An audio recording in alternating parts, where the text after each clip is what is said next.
একো হোৱা নাই, ভালেই শুই আছে আৰু তাৰপৰা আহি আৰু লৈ গৈছে আৰু দৰ্জা খোলক বুলি ক'লে। ঐ প্ৰদীপ দৰ্জা খোলক, সৰুটো নাম প্ৰদীপ।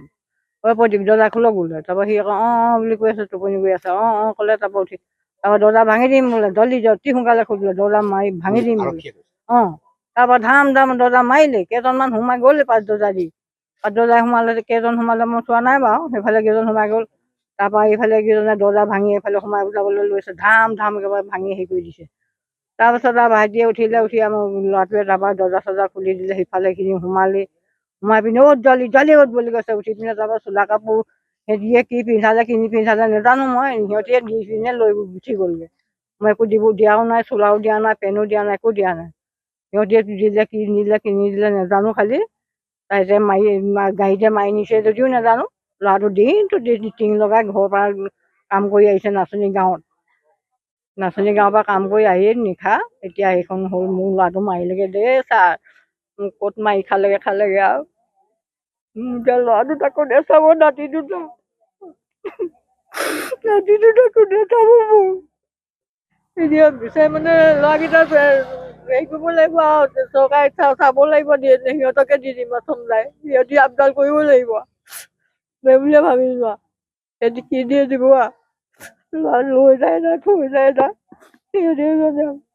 কালি থানাত কৈ থৈ আহিছো, মোক ল'ৰাটো যদি ডাঙৰ পুত্ৰ খাই দিলে আপোনালোকে মোক ডেড বডি গুলি দি দিয়ক বোলো বুলি কৈছো। মই ল'ৰা দুটা কোনে চাব, মই বেমাৰীয়ে পেইছা মানুহজনী, বেমাৰী বহি ইয়াত কাম হৈছে, মই কেনে উঠিব বহিলে উঠিব নোৱাৰো, এনেকুৱা অৱস্থাত মই এতিয়া নাতি দুটা আপডাল কৰি আছো। কোনো নাই, এতিয়া বোৱাৰীজনী গুচি গ'ল, আহিলে দুটা গা ভাল নাই। মই ক'লো তেতিয়া হেৰি কৰো, তই কেছটো উঠা। বোৱাৰীক কৈছো, বোৱাৰীয়ে কৈছে মই কেছ নাই দিয়া। মই কেলৈ উঠাম, মই কেছ নাই দিয়া বোলে।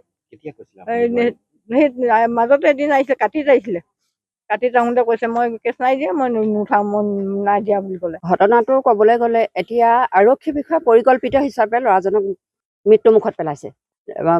আগদিনাখন তেওঁ নিজে এইবিলাক ইয়াত কাম কৰা লোহাৰ লঙৰবিলাক আছে, তেওঁ ৱেল্ডিং কৰে, ৱেল্ডিঙৰ কাম কৰে। তাৰপিছত আৰু সিদিনাখন যিদিনাখন তেওঁ পুলিচে আৰক্ষী বিষয়াই জেৰা কৰি লৈ গৈছে, তাৰ দিনত তেওঁ টিং লগাইছে মানুহৰ ঘৰত।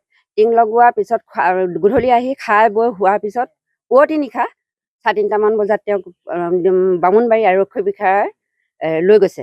আৰক্ষী বিষয়াই নিয়াৰ পিছত আমি কালি তেওঁ মৃত্যু হোৱা খবৰ পাই বামুণবাৰী আৰক্ষী বিষয়াৰ তালৈ গ'লোঁ, সবিশেষ আমাৰ মহিলাসকলক লৈ। তাত আমি গম পালোঁ যে তেওঁলোকে আমাক হস্পিটেলত দেখুওৱা কোনো ধৰণৰ ৰিপৰ্ট দেখাব নোৱাৰে। আমি কৈছোঁ যে আমি নৰ্মেল পালোঁ, কৈছে যে আপোনালোকে ডক্তৰক দেখুওৱা কাগজখন আমাক দিয়ক, আমাৰ ৰিপৰ্টটো দিয়ক। ৰিপৰ্টটো নোপোৱালৈকে তেওঁলোকে ডিব্ৰুগড় কাৰাগাৰলৈ কেনেকৈ প্ৰেৰণ কৰিলে।